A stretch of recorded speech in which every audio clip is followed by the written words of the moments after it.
He didn't stop at the diner because he was hungry. He stopped because his dog refused to move. A Navy SEAL who had survived war, storms, and silence suddenly felt something was wrong in a place that looked perfectly normal. The girl behind the counter smiled, served coffee, and said nothing.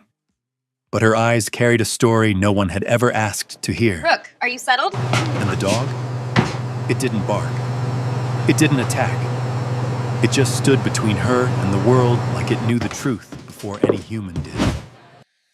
This is not a story about heroism. It's a story about noticing what everyone else learned to ignore. About fear that hides behind routine, and miracles that arrive quietly through instinct and faith. Where are you watching from today? Share your thoughts, and please like and subscribe. Help us reach 1,000 subscribers so we can keep telling stories like this. Miles Kincaid drove north the way some men prayed, without asking for an answer, only asking for the noise to stop. The road was a pale ribbon laid across a wilderness of pine and snow.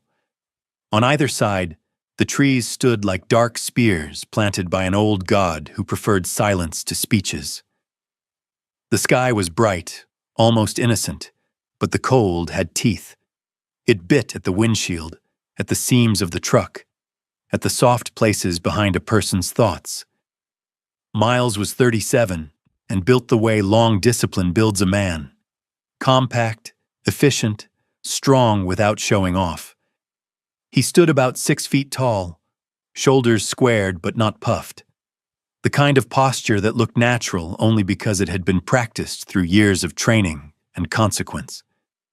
His face was clean-shaven, no beard, no stubble, just a sharp jawline and clear cheekbones exposed to the world. The wind had roughened his skin despite its brightness, as if winter had rubbed him with sandpaper.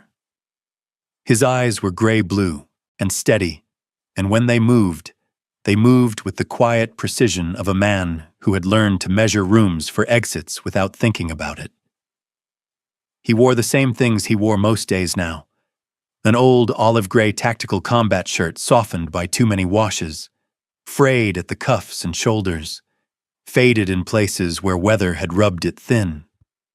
His combat pants were older still, earth brown with hints of moss green, knees worn, cargo pockets sagging a little from use. His boots were scuffed work boots that had once belonged to an official life. A scratched military watch sat on his wrist, still ticking, stubborn as a heartbeat. Next to him, in the passenger seat, sat Rook. Rook was a German shepherd in his prime, 4 or 5 years old, black and tan with a dark saddle across his back like a cloak. His chest and legs were a deep golden brown, his muzzle edged with black, and his ears held themselves upright as if they refused to miss anything. He was muscular without bulk, all spring and readiness, and his amber-brown eyes were the kind that made people feel seen, assessed, and then decided upon. Rook had a habit of resting his head on the edge of the seat when the road was calm, and lifting it the instant something changed. Something was changing now. The radio crackled with the thin, nasal voice of a local weather station. The signal drifted in and out like a nervous confession. System moving faster than predicted. Whiteout conditions expected. State Patrol advises. Static, a hiss. Closure likely within the hour. If you're traveling north on... Miles turned the volume down. He didn't need more warning. He could feel it in the way the light sharpened, in the way the air seemed to tighten around the truck. He glanced at Rook. The dog's posture had shifted. Not fear, Rook didn't fear weather. This was a different kind of alertness. His nose twitched, tasting something Miles couldn't. "What is it?" Miles said. Miles. Not because he expected an answer, but because naming the question made it easier to carry. Rook didn't look at him. He stared through the windshield, ears tilted forward, body suddenly still. Up ahead, between pines and snowbanks, a shape emerged. Low, wooden, weather-worn. A diner. A small one. Old boards bleached by years of winter. Windows fogged with warmth. A hand-painted sign that creaked in the wind, as if it were trying to speak but had forgotten the words. Something about it felt wrong in a way Miles couldn't define. Not dangerous, exactly. Just heavy. As the truck rolled closer, Miles noticed a detail that should have been ordinary but wasn't. There was no clock in the front window. Not the cheap neon kind. Not the round diner kind. Not even a faded advertisement with a time printed on it. The place looked like it had deliberately erased time. Rook's tail lowered an inch. His gaze locked on the building as if it were a target. Miles should have driven on. He told himself that. He had told himself that 100 times in 100 towns. Keep moving, keep quiet, don't get involved. But the sky was whitening at the edges, and the wind had started to shove snow across the road in thin, impatient sheets. The highway ahead looked like it was disappearing into a blank page. Miles pulled into the lot. The truck tires crunched over packed snow.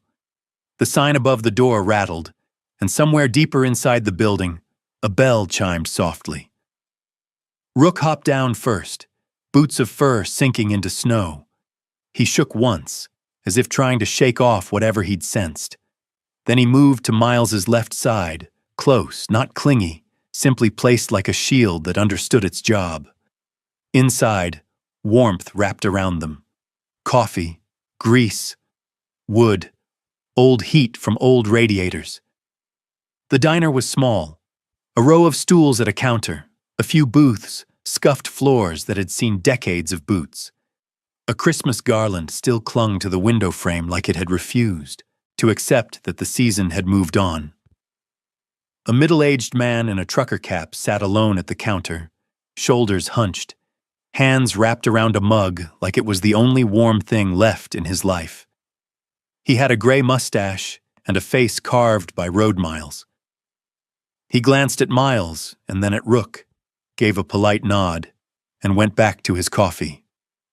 The kind of man who didn't ask questions because he had his own. Behind the counter stood a young waitress. Her name tag said Junie, Juniper, shortened into something smaller, like she had learned to take up less space. She looked about 23, slender without frailty, average height, with light brown hair pulled back in a hurried knot. A few strands escaped and clung to her cheek, and her skin was pale in the way people become pale when they live under fluorescent lights too long. Freckles dusted her nose faintly, like someone had tried to give her a softer story. Her eyes were hazel green and careful, always flicking where they shouldn't have needed to flick, toward the kitchen doorway, toward the register, toward the shadows behind the coffee machine. She wore a faded denim shirt under a brown apron that had been washed too many times.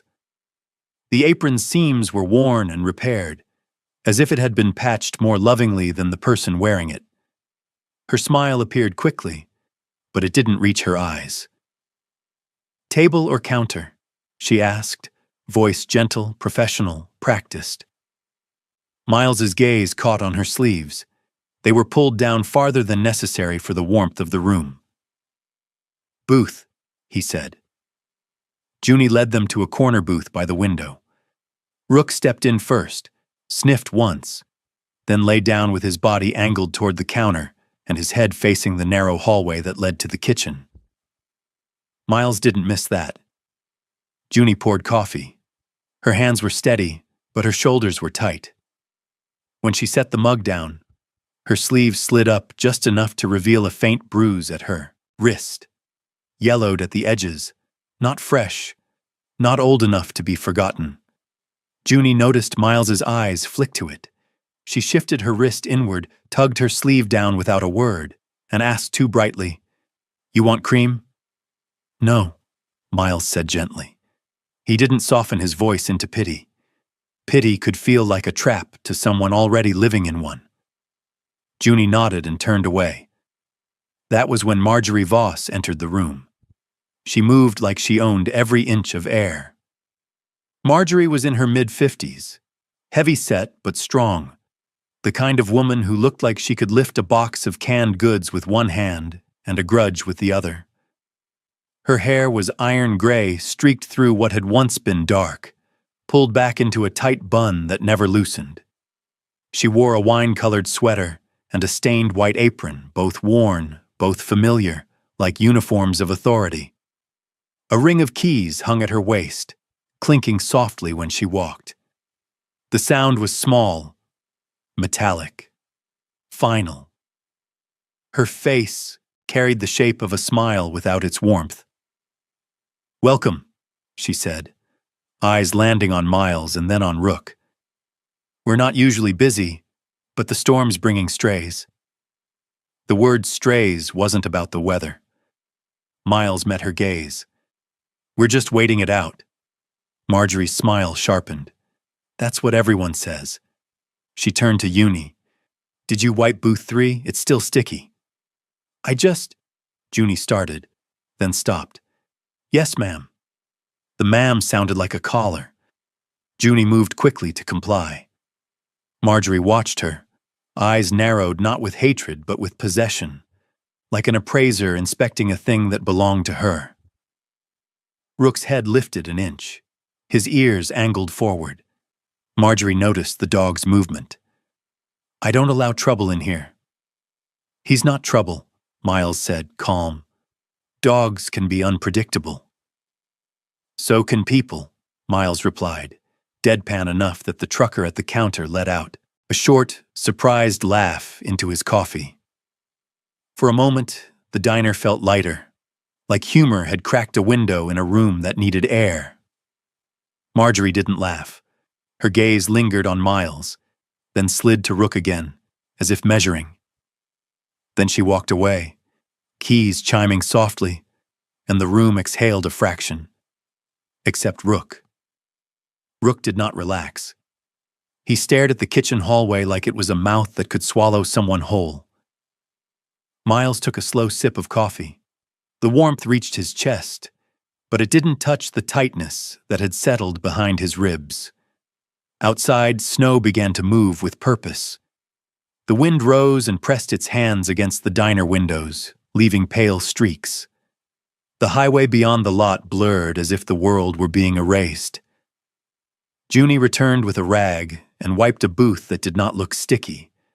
Her movements were careful, her eyes down. When she finished, she tried to retreat toward the kitchen. Marjorie stepped into her path without seeming to. She reached out and adjusted the strap of Junie's apron, not gently, not violently, just firmly enough that Junie froze in place. It lasted 1 second. In that second, Rook stood. No bark, no growl, just a sudden, smooth rise to all fours, and then he stepped between Junie and Marjorie. He didn't bare teeth. He didn't lunge. He simply placed his body like a wall. The diner went quiet in the way forests go quiet when a predator walks by. Junie's breath caught, visible even in the warm air. Marjorie's hand paused in mid-adjustment. Her eyes flicked down to the dog, and for the briefest instant, so brief Miles almost doubted he saw it, fear passed across Marjorie's face. Not fear of a bite, fear of being witnessed. The bell above the diner door chimed again. Miles turned, expecting another traveler, but no one entered. The bell chimed a second time, then a third, as if someone invisible kept opening the door and leaving it just barely cracked. A draft slid through the room, thin, cold, impossible. The overhead lights flickered once, and from somewhere deeper inside the diner, behind the kitchen hallway, came a soft sound, like metal tapping metal, then stopping. Rook's head snapped toward the hallway. His body went rigid, not aggressive, intent. Junie's eyes darted toward the same hallway, and something in her face tightened, old and automatic. She swallowed hard, and her voice dropped to a whisper that wasn't meant to be heard. "Please," she murmured. It wasn't clear who she was speaking to. Not today. Marjorie's keys clinked as she stepped back too quickly, as if she had just touched something hot. She forced a smile that didn't belong on her face. "Dog needs to stay under control," she said, but her voice had lost its easy dominance. Miles didn't move. He didn't pull Rook away. He placed one hand lightly on the dog's collar, not to restrain, but to steady. Rook remained between Junie and Marjorie like an oath. In Miles's chest, a familiar sensation stirred, one he had felt overseas in places where danger didn't announce itself loudly. It began with a small wrongness, a pause, a signal. Sometimes survival was nothing more than respecting the pause. Marjorie stepped away, keys jingling again, pretending the moment hadn't happened. Junie exhaled slowly, shoulders still tight, and hurried into the kitchen as if she had been given permission to exist again. The trucker at the counter cleared his throat and returned to his coffee, eyes on the steam like he could hide in it. Miles sat back down, heart steady, mind sharper. Rook stayed standing for a long time before lowering himself to the floor again. Even then, he didn't lay his head down. He watched. Miles looked out the window. Snow had thickened, falling in fat flakes now, the kind that swallowed distance. The parking lot was already half vanished. The road signs were ghosting into white. A small sign by the register caught his attention, handwritten in neat, careful letters. Miles frowned. No clocks. He looked around the diner again. The walls held old advertisements, photos of the town's fishing derby, a faded newspaper clipping about a championship high school team. No clocks. Even the microwave display behind the counter was covered with a piece of tape. Time in this place had been gagged. Junie emerged from the kitchen with a plate for the trucker, her eyes lowered. Marjorie stood behind her, watching the room like a hawk watches a field. Miles felt it then, plainly. Rook wasn't reacting to noise. He wasn't reacting to weather. He was reacting to control, the kind that tightened around a person quietly, like a rope pulled a fraction at a time until the person forgot they could breathe without permission. Outside, a siren wailed faintly in the distance, then disappeared into the whiteout. The storm didn't care about human schedules. It erased them all. Junie glanced toward the window, as if she could see freedom out there, then quickly looked away, as if looking too long might be punished. Marjorie's keys clinked once, a warning disguised as movement. Miles took another sip of coffee. It tasted like old beans and something else. Something like a promise that had been broken a long time ago. Rook's gaze stayed fixed on the hallway. Miles realized he had stopped thinking about where he was going next. The storm had closed the road. The diner had closed the clock. And for the first time in a long time, Miles felt the old instinct return. Not the instinct to fight, but the instinct to notice. Because sometimes the beginning of courage wasn't a punch or a plan. Sometimes it was just staying still when everyone else learned to look away. Outside, the whiteout settled in fully, and the world became a blank page. Inside, the diner held its breath. And no one, not even Miles Kincaid, had a clear way out anymore. The storm did not leave when night came. It only learned how to wait. Snow pressed itself against the diner windows like a quiet crowd, flattening the dark into something pale and endless. The wind moved around the building in slow circles, testing its seams, rattling the sign outside just enough to remind everyone that the world beyond the glass had decided to close. Marjorie Voss took charge of the situation the way she took charge of most things, by acting as if she had always been meant to. She brought out extra blankets from a storage closet behind the kitchen. They were mismatched, old fleece and faded quilts, smelling faintly of detergent and thyme. She poured soup into chipped bowls and lined them up along the counter like offerings. Chicken noodle, thick and salty, steam rising in gentle ghosts. "We'll just make a night of it," she said, her voice warm, practical, almost kind. "No sense fighting a storm that doesn't want to be fought." The trucker took a bowl, with a grateful nod. Two other stranded travelers, an older couple who had slipped in just before the road vanished, settled into a booth near the back. They looked tired in the way people looked after living long enough to know when resistance was pointless. Miles stayed where he was, coffee untouched, watching. Rook lay at his feet, but his body wasn't relaxed. His head followed every movement in the room, especially Uni's. When she crossed from the counter to the kitchen, Rook's eyes went with her. When she came back, they returned too, like a pendulum that had learned only one direction mattered. Junie moved faster than necessary, carrying bowls, folding blankets, wiping surfaces that were already clean. She never sat down, not once.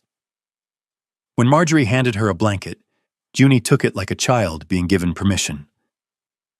"Put one in the booth for our guests," Marjorie said. "Yes, ma'am." The words landed softly, but Miles heard the weight inside them. Junie draped the blanket over the back of the booth, careful to avoid brushing against the older couple too much, as if touch itself might cost something. Her movements were economical, precise, the kind learned by people who had grown used to being evaluated. Miles waited until Marjorie disappeared into the kitchen before speaking. "You from around here?" he asked Junie. She paused. The question was simple. Her reaction wasn't. "Yes," she said after a moment. "I mean, mostly. I've always been here." "Always is a long time." Junie smiled faintly, not meeting his eyes. "Feels that way." She poured him fresh coffee without asking. Her hands were steady, but her fingers were pale, knuckles whitening slightly around the handle of the pot. "You ever want to leave?" Miles asked. The question slipped out before he could soften it. Junie froze. It was subtle. Just a hitch in her movement, a breath held half a second too long. Then she set the pot down carefully and looked past him, toward the window where the snow erased everything beyond a few feet. "I don't really know where I'd go," she said. "You don't need a destination, just a direction." She shook her head slowly, as if he'd suggested walking off the edge of the world. "I wouldn't know how." That was when Miles understood the difference between being trapped and being convinced. Junie wasn't ignorant of the world. She knew words like bus and bank and college. She recognized the ideas the way someone recognizes constellations they've only seen in books. But she spoke about them the way a person spoke about foreign countries, places that existed, but not for people like her. "I went to school until I was 15, she said quietly. Then things got complicated. My mom got sick, we moved. Marjorie helped. She said it would just be for a little while. And then I stayed." The sentence ended where her story didn't. Miles noticed something else then. Junie did not have a phone. Not in her pocket, not on the counter, not tucked under a rag. She didn't carry a bag or a purse. When she moved through the diner, she carried only what she was told to carry. No keys jingled in her pocket. No wallet bulged against her jeans. Marjorie emerged again with more soup and a smile that looked earned. "Everyone comfortable?" she asked. The older couple nodded. The trucker raised his mug in silent thanks. Marjorie turned to Junie. "Don't forget the back table. They'll want fresh napkins." Junie nodded and hurried off. Rook lifted his head. He rose and followed her, not close enough to touch, not far enough to lose sight. When Junie reached the kitchen doorway, Rook stopped just short of it, sitting squarely in the center of the narrow passage like a quiet sentry. Junie glanced down at him. "Hey," she whispered, a nervous smile flickering across her face. "You're not supposed to be back, here." Rook tilted his head, ears twitching, eyes intent. For a moment, something in Junie's expression softened. Not fear, not relief, but recognition, as if some part of her had been waiting for something to notice. Then Marjorie's voice cut through the space. "Junie, napkins." Junie startled, almost dropping the stack she'd just picked up. "Yes, ma'am, sorry." She stepped around Rook, careful not to brush against him, and hurried back into the dining area. Rook followed. That was when he made his first mistake. A man near the door, one of the older travelers, stood up suddenly to stretch his legs. His coat scraped loudly against the booth, the sound sharp in the quiet room. Rook barked. It wasn't aggressive, just a single sharp warning, but it cracked the air like a dropped plate. Junie flinched so hard she nearly lost her balance. The man froze, startled, eyes wide. "Hey, easy," Miles said quickly, reaching for Rook's collar. Rook stilled, at once, tail lowering, confusion flickering across his face. He glanced at Miles, then back at the man, as if realizing too late that this wasn't the signal he'd been tracking. Miles knelt beside him, hand resting lightly against the dog's neck.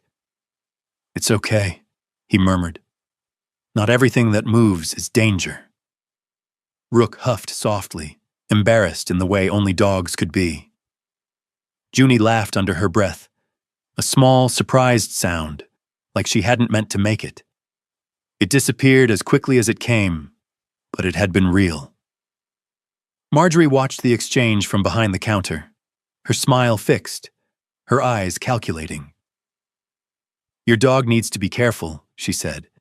"People get nervous around big animals." "He's learning," Miles replied. "So are people," Marjorie said lightly, and turned away. The moment passed, but something in Miles shifted. Rook had been wrong, not catastrophically, not dangerously, but wrong enough to matter, and in that wrongness, Miles felt something important settle into place. This wasn't prophecy. This wasn't fate. This was instinct. Strong, yes, but still imperfect. Something that needed context. Something that needed a human mind willing to listen and verify. Rook was not magic. He was a signal, and signals, Miles knew, could be misread. That made what was happening here more serious, not less. Later, when the soup was finished and the blankets distributed, the diner quieted into a low, tired hush. The older couple dozed in their booth. The trucker leaned back in his chair, hat tipped over his eyes.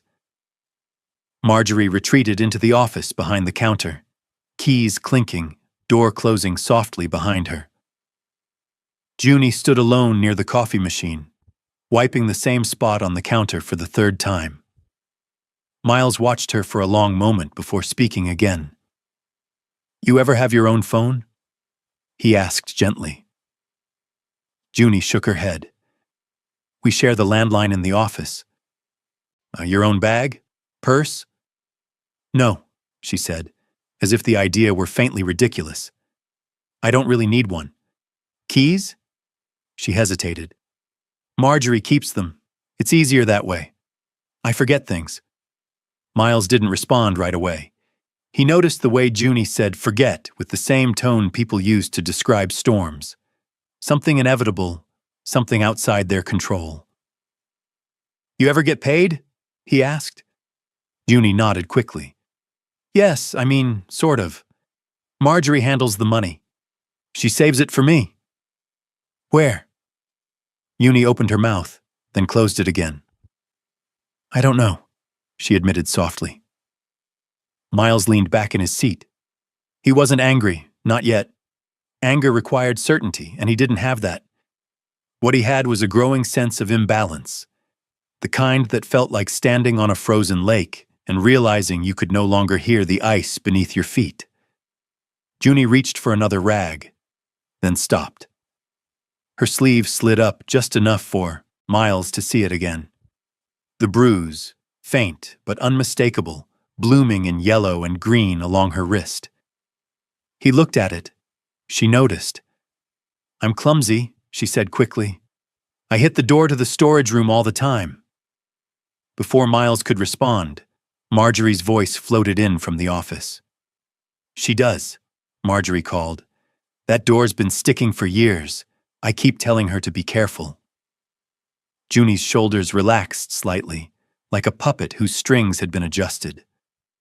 Miles looked up at Marjorie, who stood in the doorway now, keys in hand, smiling with the calm confidence of someone who believed they were telling the truth.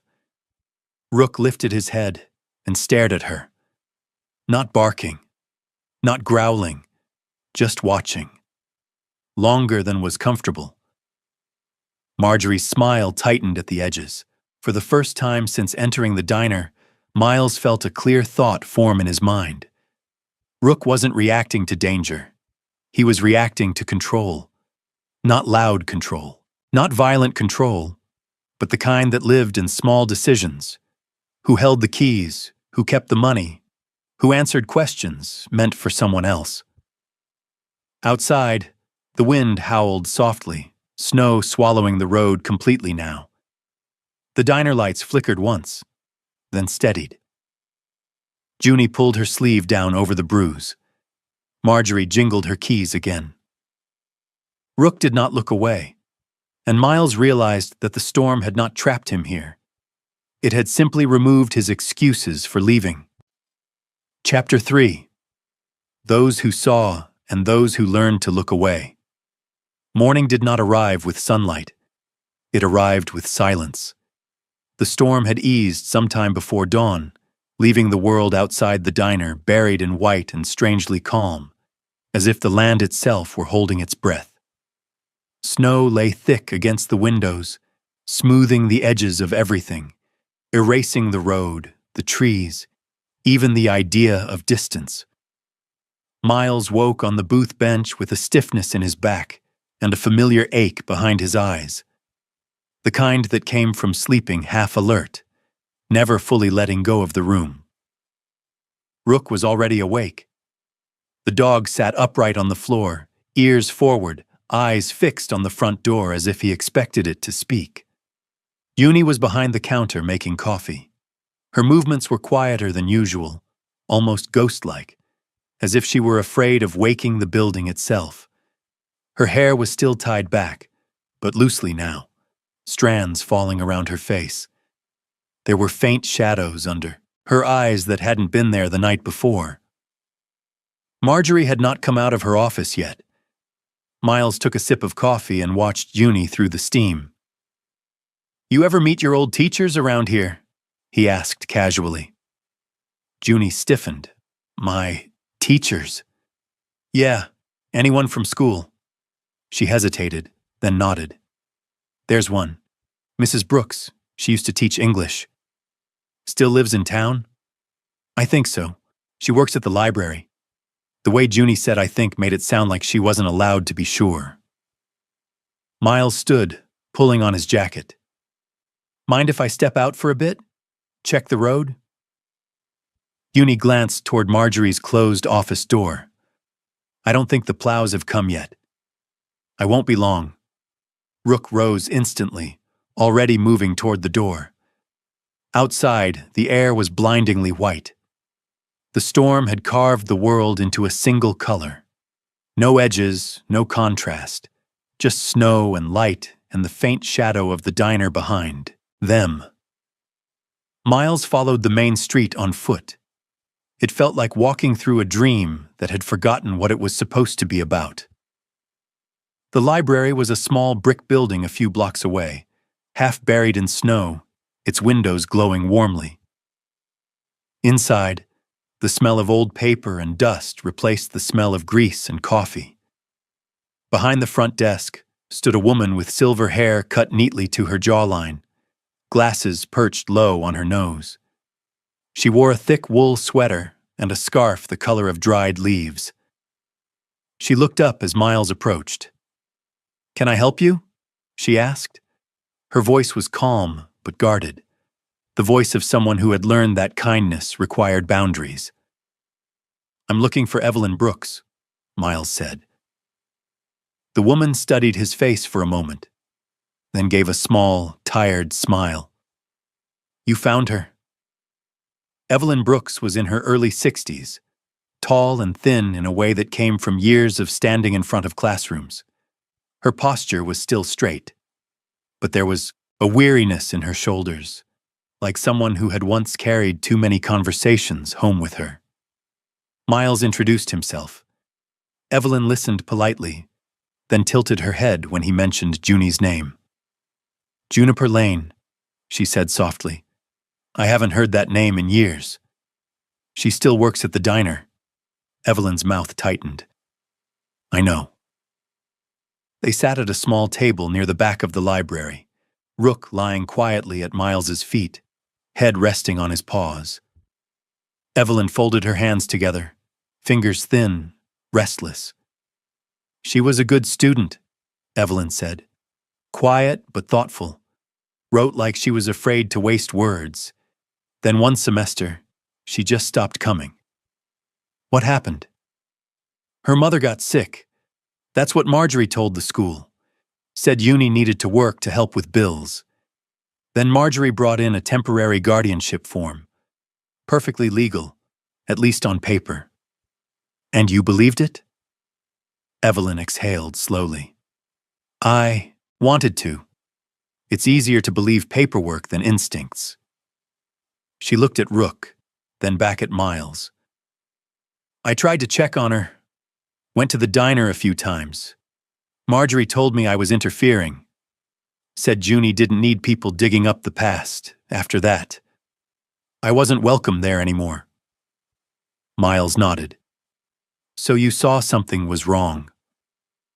Evelyn's eyes glistened faintly. "I saw something might be wrong, and I convinced myself that might wasn't enough." Miles left the library with a quiet heaviness in his chest. Back at the diner, Marjorie was behind the counter again, keys at her waist, smile firmly in place. Junie glanced up when Miles returned, relief flickering across her face before she masked it. Rook moved to stand between her and Marjorie without being asked. Later that afternoon, Miles found Tom Hargreave. Tom was crouched beside a utility pole near the back of the diner, struggling with a frozen electrical panel.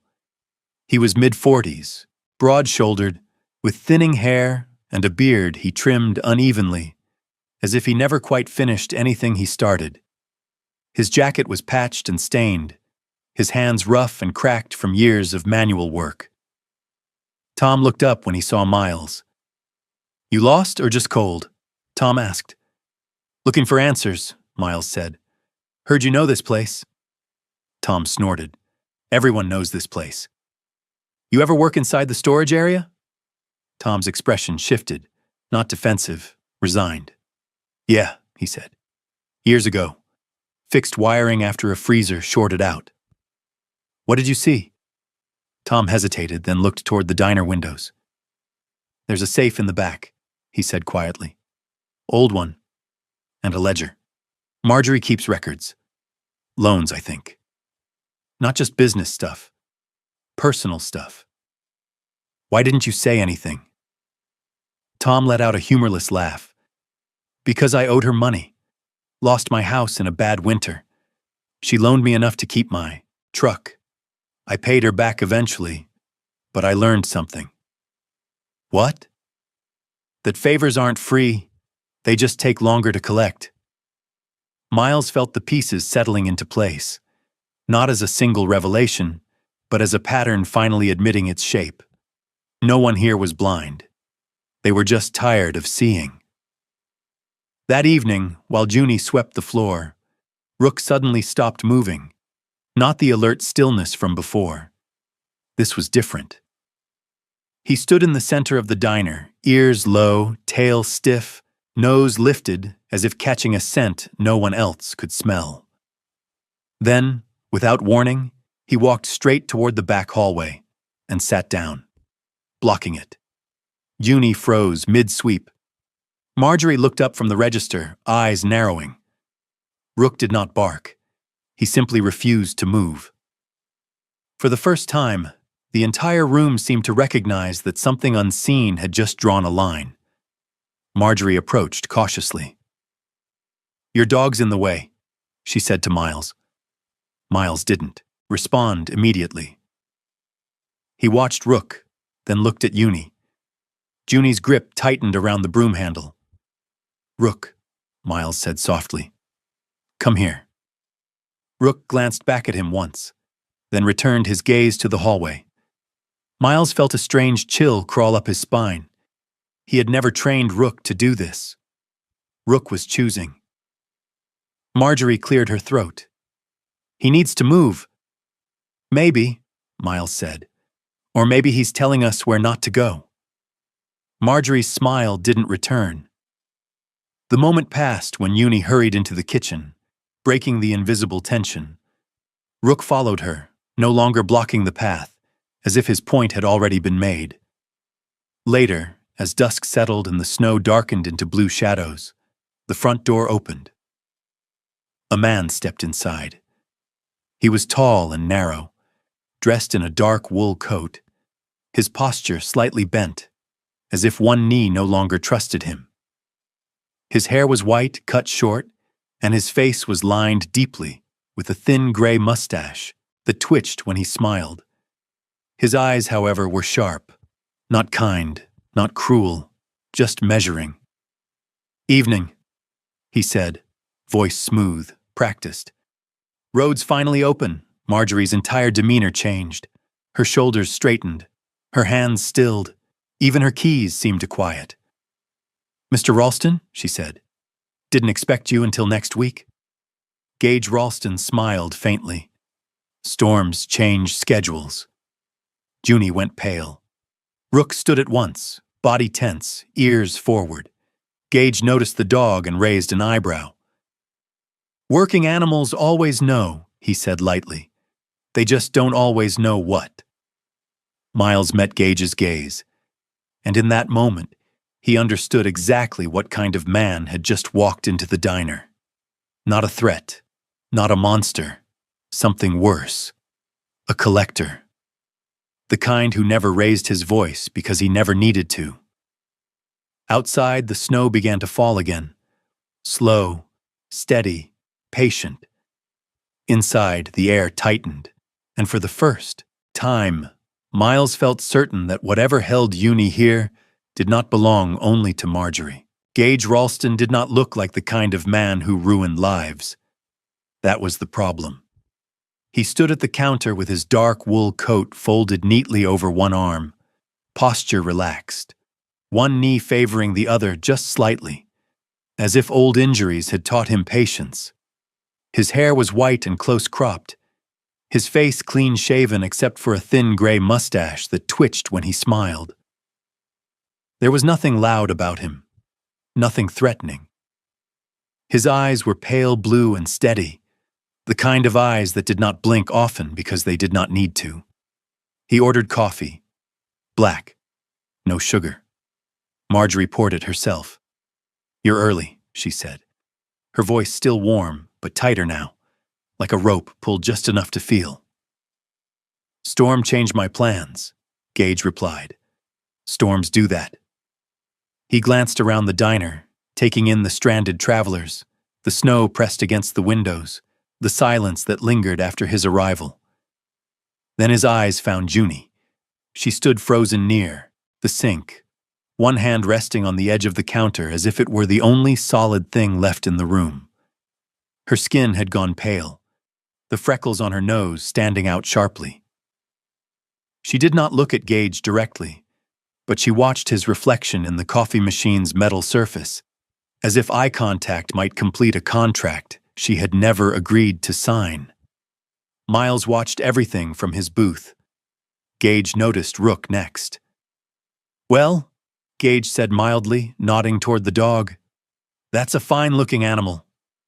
Rook stood at Miles's side, ears forward, body angled slightly toward Junie. "He's not friendly," Marjorie said quickly. Gage smiled faintly. "Working dogs usually aren't." He turned back to Junie. "How've you been, Juniper?" Her throat moved. "Fine." "That's good," Gage said. "Always glad to hear people are taking care of themselves." The word themselves landed strangely in the air. Gage didn't stay long. He sipped his coffee, exchanged a few quiet words with Marjorie near the register, too low for anyone else to hear, then pulled on his gloves. "I'll stop by again when the roads are clear," he said pleasantly. "No rush." But his eyes said something else. After he left, the diner seemed to inhale. Junie exhaled slowly, as if she'd been underwater. Miles waited until Marjorie retreated into her office before standing. "Who is he?" Miles asked Junie. Her answer came too fast. "Just someone who helps Marjorie with money." "Helps how?" Junie shook her head. "I don't really know." Miles studied her face. "You don't have to protect her," he said quietly. Junie didn't respond. She picked up a stack of plates and carried them to the sink, hands trembling slightly. That afternoon, Miles followed Gage. Not directly, not obviously. Gage drove a dark sedan, clean, unremarkable. He didn't speed. He didn't check his mirrors. He moved like someone who had learned long ago that he didn't need to hide. Miles kept his distance, walking the opposite side of the street, letting the snow and empty town do most of the work for him. Gage parked outside a small office building near the edge of town. The sign on the door read, "Ralston Financial Consulting." Inside, the office was sparse. A desk, 2 chairs, a filing cabinet, no computers, no visible phone lines. The kind of place designed to exist just enough to look legitimate. Miles didn't go in. He didn't need to. He went instead to the only place in town where people still believed in paper. The bank. The teller was a young woman with tired eyes and careful manners. She looked at Miles's ID, then at his face. "Are you a client of Mr. Ralston's?" she asked. "Not yet," Miles replied. "But I might be." The teller hesitated.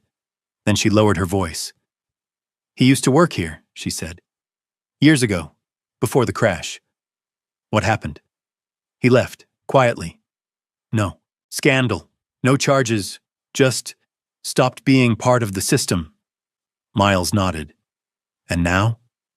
The teller shrugged. "Now he does private lending, cash, no paperwork, high interest." "Is that legal?" She smiled thinly. "It's legal enough to be impossible to prove otherwise." Miles left the bank with a familiar feeling in his chest. Not anger, recognition. Back at the diner, he found Deputy Nolan Price sitting alone at a corner table. Nolan was in his early 30s, broad-shouldered but soft around the edges, with sandy blonde hair that refused to stay combed and a face that still carried the faint roundness of youth. His uniform was neatly pressed, but his boots were scuffed, and his eyes held the tired kindness of someone who had learned that being right did not always mean being effective. Nolan stirred his coffee without drinking it.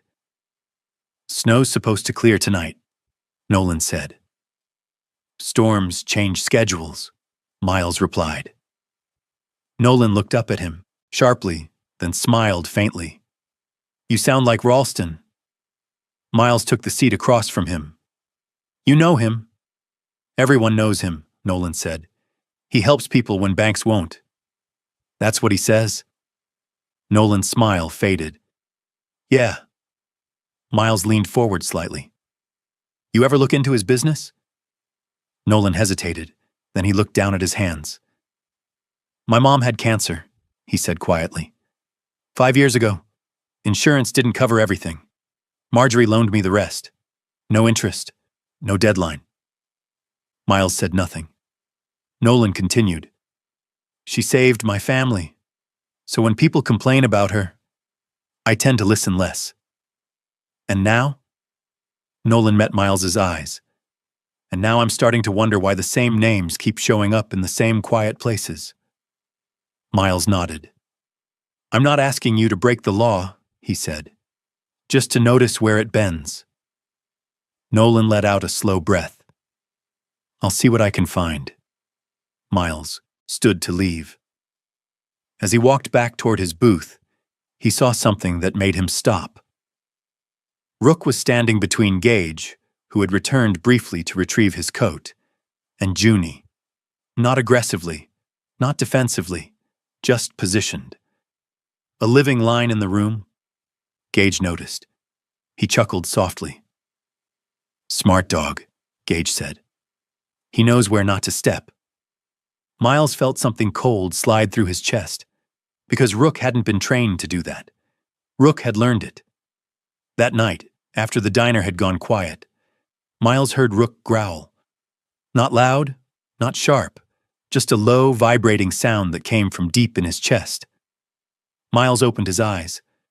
Rook stood near the office door, the one Marjorie kept locked. His ears were flat, his body rigid, his nose pressed against the crack beneath the door, inhaling slowly, deliberately. Then he sat and refused to move. Miles stared at the door. For the first time, he wondered what exactly was being kept inside. The next morning, Tom Hargreave found Miles behind the diner. Tom looked more nervous than usual, beard untrimmed, hands shoved deep into his jacket pockets. I did something stupid, Tom said. Miles waited. Tom pulled out his phone and showed him a photo. A ledger, faded pages, handwritten columns, names and dates. I took this years ago, Tom said, when I was still fixing wiring inside. Thought it might come in handy someday. Miles scanned the image. His stomach tightened. There, in neat, careful handwriting, was the name. Juniper Lane, first entry, age 16. Amounts listed beside it, payments, adjustments, not wages, not savings, debts. Miles looked up at Tom. She's been paying this? Tom nodded slowly. She's been living this. Miles folded his hands together, breathing steadily. Junie was not an employee. She was collateral. Back inside, Junie poured coffee for the older couple, her hands steady, her face calm. Marjorie stood behind the counter, keys in hand, smiling. Gage was gone, but the system he represented was still here, invisible, patient, waiting. Miles looked at Rook. The dog met his gaze, eyes clear, unblinking.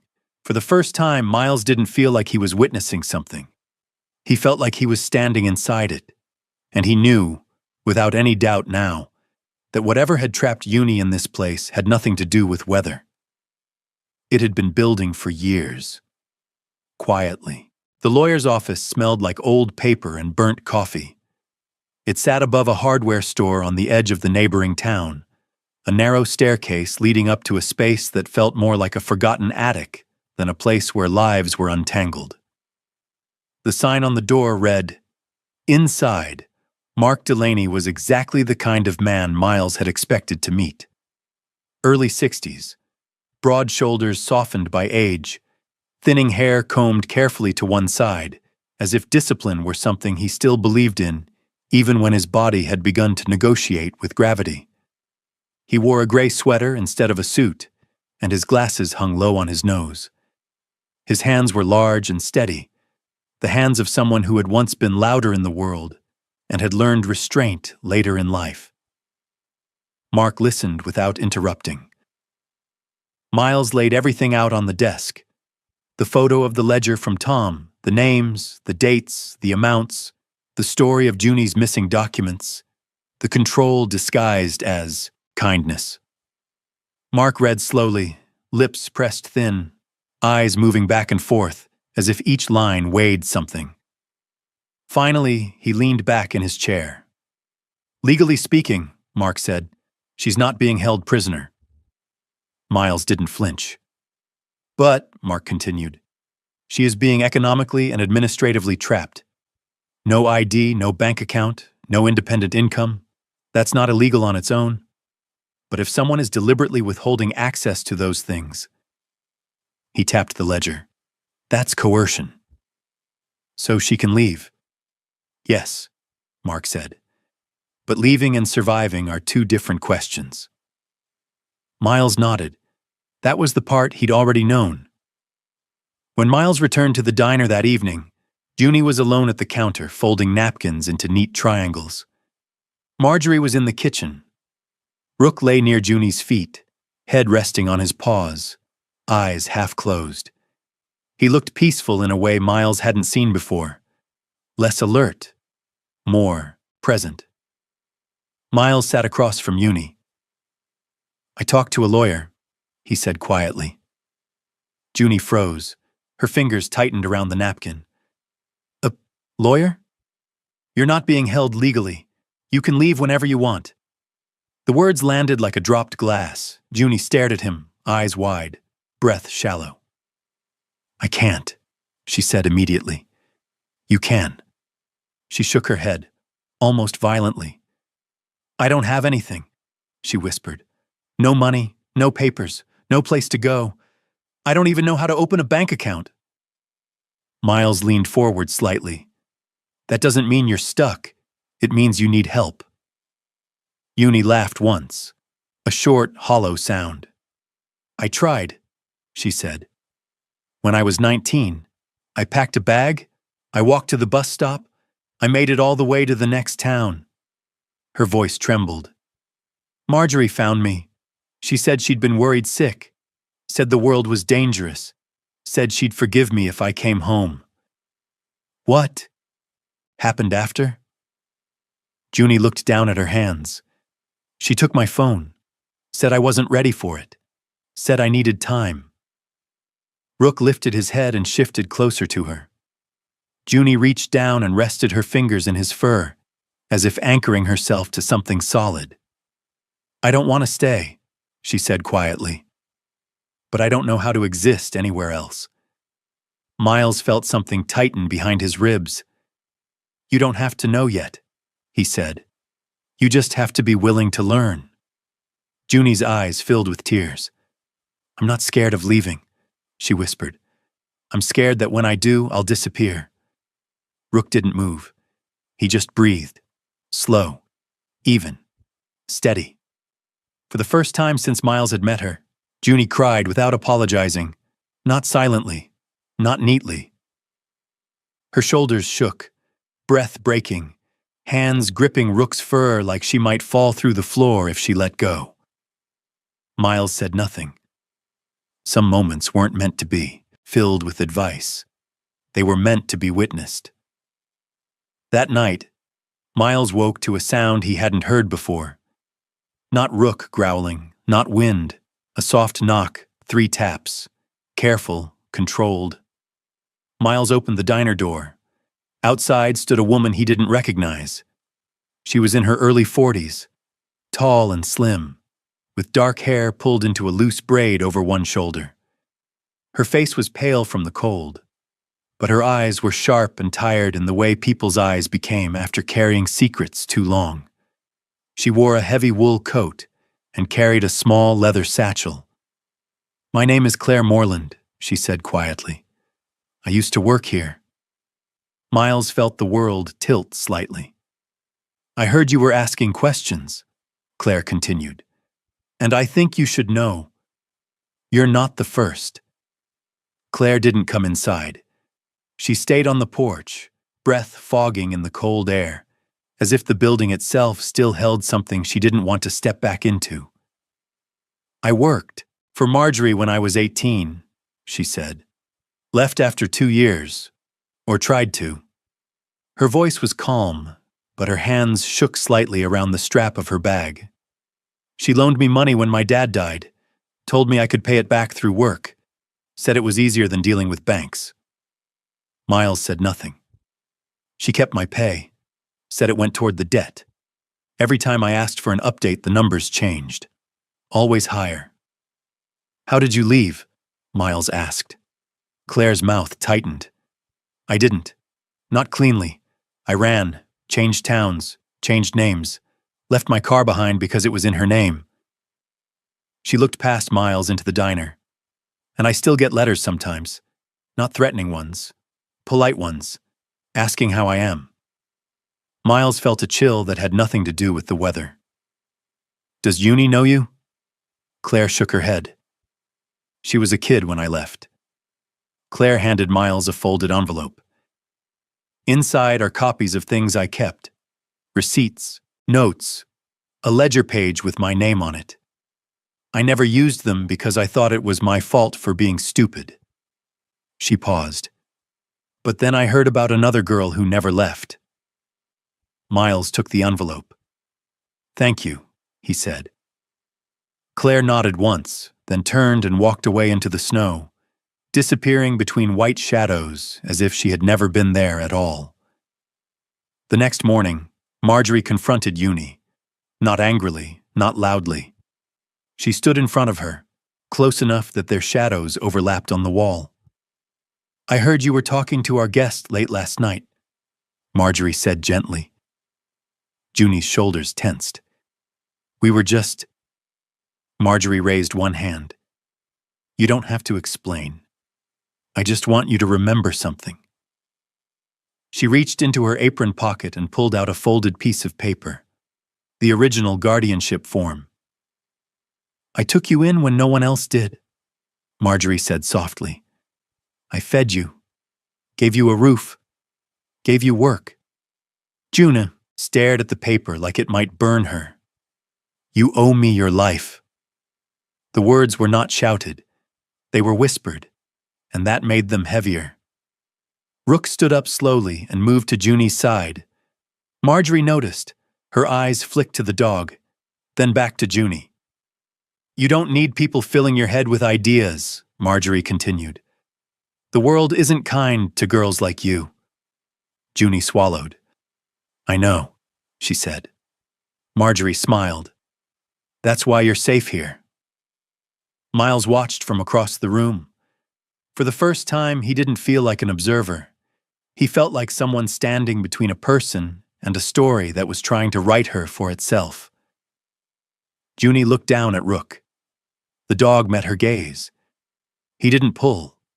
He didn't push.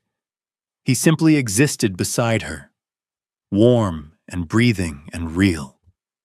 Juni took a breath. Not the kind she used to take. A deeper one.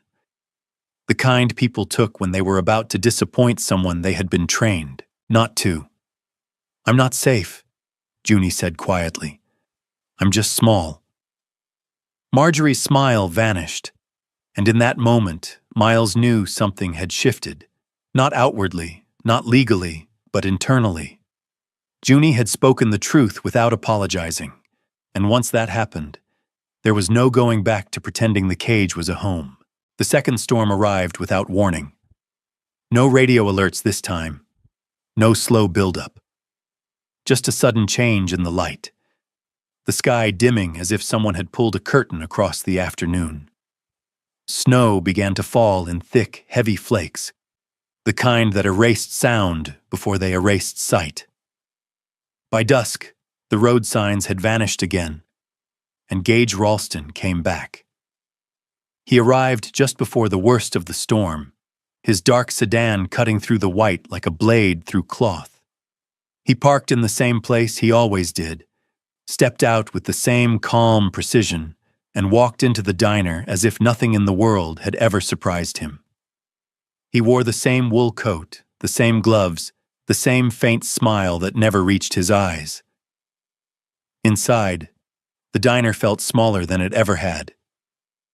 Marjorie stood behind the counter with a folder in her hands. Not her usual ledger.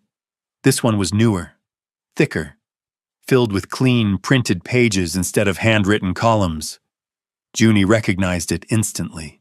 The guardianship papers, permanent this time. Miles stood near the window, watching snow gather like a wall outside. Rook sat at his feet, body still, eyes alert. Gage removed his gloves and placed them neatly on the counter. "Evening, Marjorie," he said. "Looks like winter changed its mind again." Marjorie smiled, but it didn't reach her eyes. Storms have been unpredictable lately. Gage glanced around the room. No travelers this time, no witnesses, just the four of them. Perfect. He nodded toward the folder. "Ready?" Marjorie hesitated, just a fraction of a second. Then she nodded. Junie stood frozen near the back wall, a small canvas bag hanging from her shoulder. It was the first bag she had ever owned. Claire had given it to her that morning, filled with a spare sweater, a toothbrush, and a folded envelope containing copies of the documents Mark Delaney had helped recover. It wasn't much, but it was hers. Miles met her eyes across the room. Junie took a step forward, then another. Her hands trembled so badly the strap of the bag slipped from her fingers. It fell to the floor with a soft, useless sound. Junie stopped. The room seemed to tilt. Marjorie turned toward her slowly. "Where do you think you're going?" she asked gently. Junie swallowed. I'm just stepping outside." Marjorie laughed softly. "In this weather?" Gage watched the exchange like a man observing a chessboard. Marjorie walked closer to Junie, her footsteps slow, unhurried. The keys at her waist chimed with every step, the sound so familiar it almost felt comforting. "You don't need to do this," Marjorie said. "We've already discussed it. You're safe here." Junie's voice shook. "I'm not safe. I'm just used to it." Marjorie's expression hardened. "You don't understand what you're risking." Junie looked up at her, eyes wide, wet, desperate. "I don't understand what I'm losing." Marjorie stopped in front of her. Her voice dropped. "Out there, you are nothing. No job, no money, no family. You think people are waiting to help you?" She leaned in closer. "I made you. I fed you. I protected you." Junie's breath came in shallow gasps. "You owe me your life." The words pressed into Junie's chest like a hand. Her knees nearly buckled. For a moment, she looked exactly as she had every other time. Small, apologetic, ready to fold back into the shape Marjorie had given her. Then Rook stood. Not quickly, not aggressively. He stepped forward and lay down between them, broad body stretched across the floor, head turned toward Junie, not facing Marjorie, facing her. He did not bare his teeth. He did not growl. He simply became a boundary, a living line drawn in fur and breath. Junie stared at him. Rook's amber eyes held hers, steady and unblinking. For the first time, he was not guarding her from something. He was guarding her choice. Marjorie's voice sharpened. "Move your dog." Miles didn't answer immediately. He watched Junie's face, the way her hands clenched and unclenched at her sides, the way her chest rose and fell too quickly. Then he spoke. "The world out there doesn't need you to be special," he said quietly. "It just needs you to exist." Gage raised an eyebrow. "That's a nice line," he said. "But existence costs money." Miles turned to him. "And control costs more." Gage smiled faintly. "You think you're saving her?" Miles shook his head. "No," he said. "I think she's saving herself." Junie stood very still. The storm outside howled, wind slamming against the walls, snow climbing higher against the windows. Marjorie looked down at Rook, then back at Junie.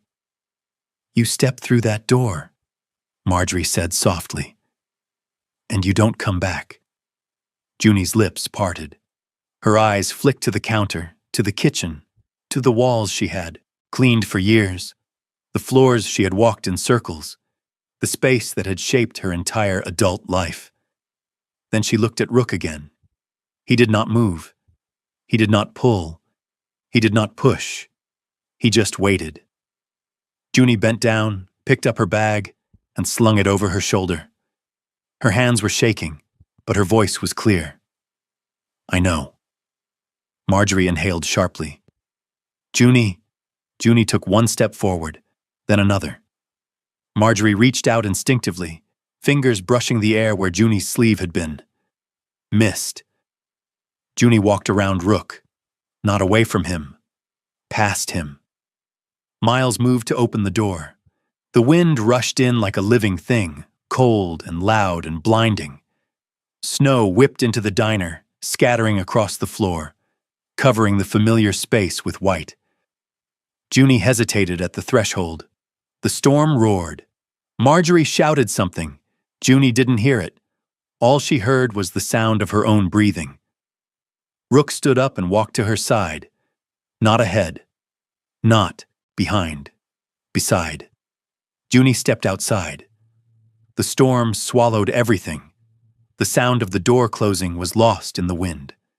For one suspended moment, Junie stood in the snow, blinded, disoriented, unable to see more than a few feet in any direction.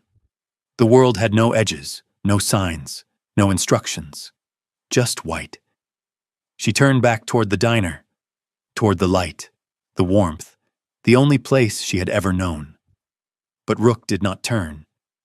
He stood facing forward, ears lifted, eyes fixed on the blankness ahead, as if he could already see something she couldn't. Junie took another step, and the storm did not swallow her. It opened. Miles locked the diner door behind them, not to keep anyone in, but to close something that had already ended.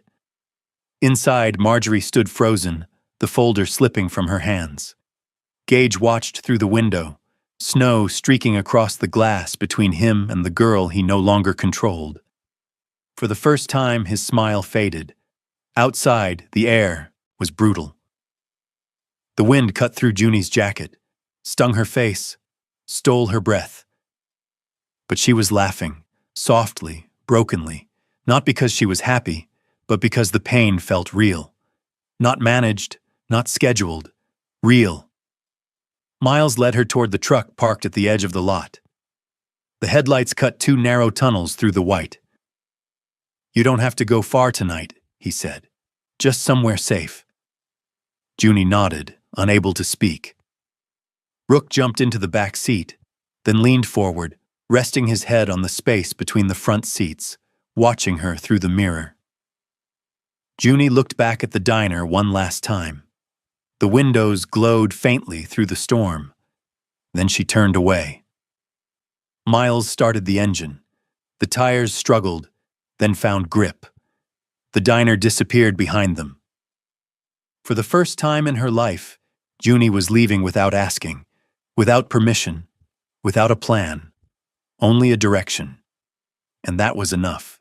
The investigation did not arrive with sirens. It came with paperwork, unmarked envelopes, quiet phone calls.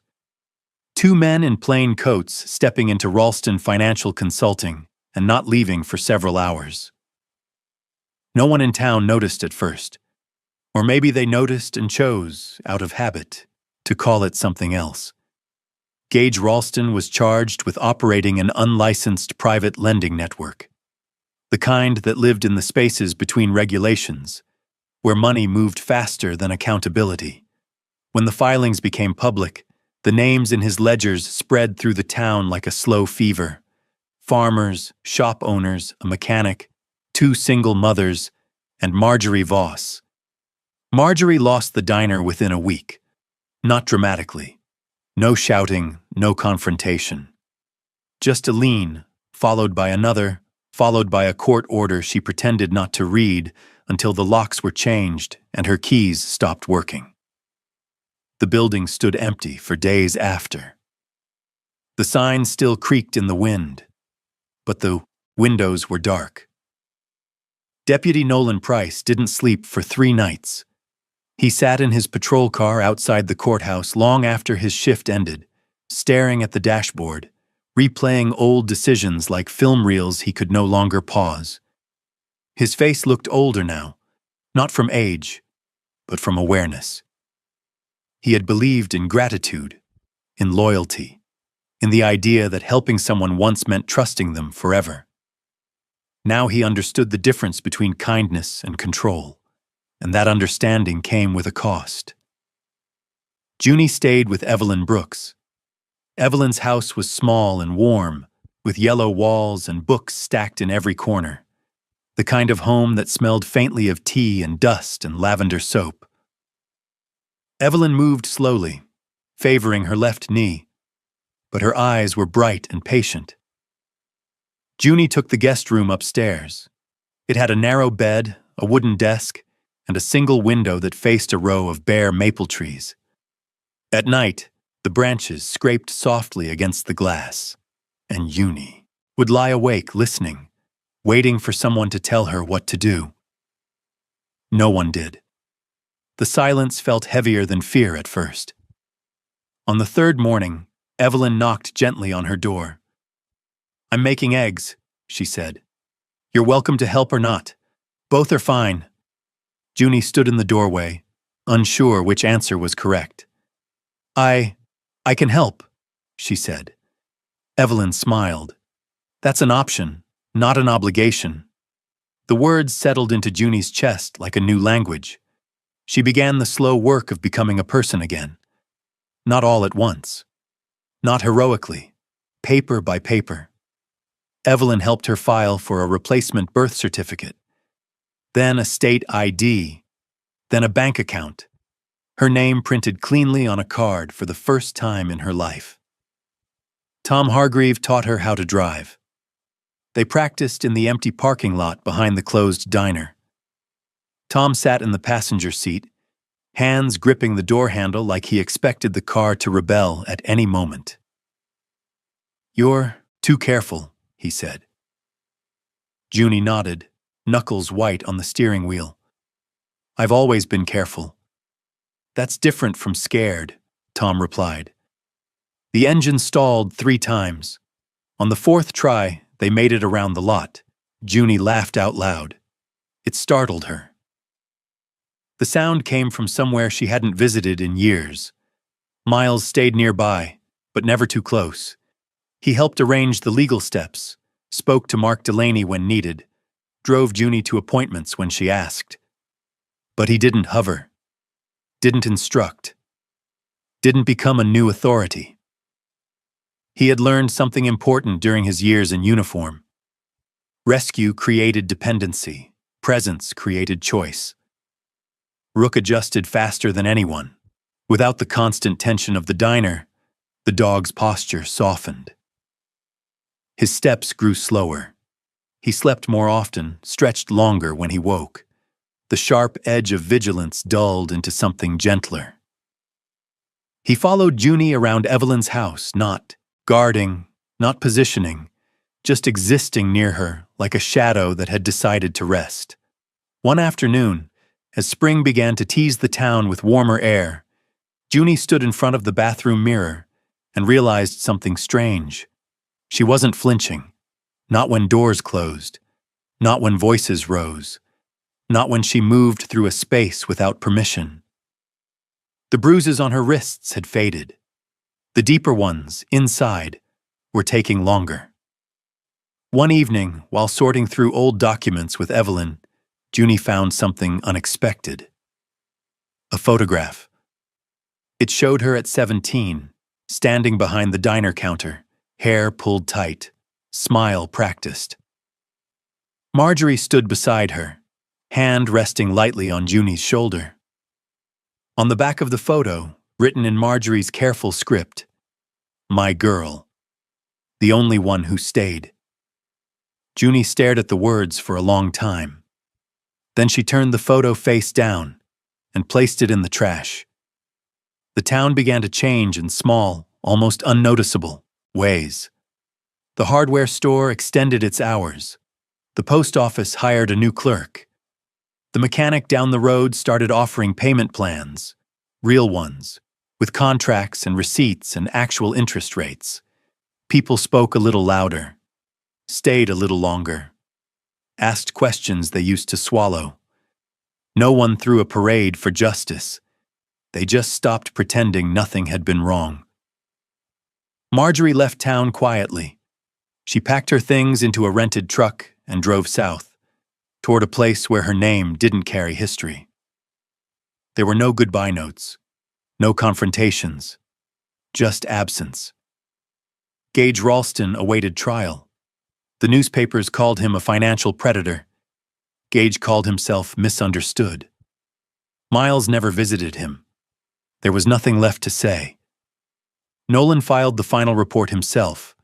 When he handed it in, his hands were shaking, not from fear, but from the strange sensation of doing something that couldn't be undone. That night, he slept for 12 hours and dreamed of nothing. The diner reopened in late April, not as a diner, as a community cafe, run by a cooperative from the neighboring town. No single owner, no private keys, no ledgers hidden in back rooms. Miles stood across the street with Junie and Rook the first morning it opened. The windows glowed again, but the light felt different, less heavy, less watchful. Junie didn't go inside. She just stood there, hands in her jacket pockets, breathing. Her posture was different now. Shoulders back, head level, no flinching, no shrinking. Miles waited beside her. Rook sat at her feet. "You don't have to look," Miles said gently. "I want to," Junie replied. They stood there for a long moment. People came and went. No one noticed them. And that felt right. Junie took a step forward, then stopped, not from fear, from choice. "I don't think I'm ready to go in," she said. Miles nodded. "That's okay." Junie smiled faintly. "For the first time, it actually is." Rook stood up and stretched. He glanced at the building once, then turned away, and walked with her. Later that day, they drove out of town, not far, just to the lake beyond the pines. The ice had melted into dark, moving water. The air smelled of wet earth and new leaves. Junie sat on the hood of the truck, legs dangling, watching sunlight scatter across the surface. "What are you going to do now?" Miles asked. Junie thought about it. "I start a job at the library next week," she said. "Part-time. Evelyn says I'm good with organizing things." Miles smiled. "You are. And I'm signing up for a class, basic accounting." "That's a twist," Junie laughed. "I want to understand how money actually works. I don't want to be afraid of it anymore." Rook lay in the grass beside them, chewing lazily on a fallen branch. Miles watched him for a moment. "He doesn't stand in front of you anymore," Miles said. Junie glanced down at the dog. "He doesn't need to." They sat in comfortable silence, the kind that wasn't empty, the kind that existed because nothing needed to be defended. Junie turned to Miles. "You never told me why you stopped in that town." Miles considered the question. "I didn't know where I was going," he said. "Just knew I couldn't stay where I was." Junie nodded. "That's how it started for me, too." They both looked out at the water. Rook lifted his head, ears twitching as a breeze passed through the trees. Then he settled back down, peacefully. For the first time, Miles realized something. Rook hadn't been searching for danger. He had been searching for a pause. A moment long enough for a human to notice what had become invisible. The miracle hadn't been the dog. It had been the decision to stop walking and to finally look. This story was never really about a veteran or a diner or even a dog. It was about something far more ordinary and far more powerful. It was about what happens when someone finally pauses long enough to notice what everyone else has learned to ignore. In the Bible, God rarely performs miracles with noise. He does not always arrive with thunder or fire or visible signs in the sky. More often, he speaks in whispers, in small instincts, in quiet moments of attention, in the gentle discomfort that tells us something here is not right. Rook was not magical.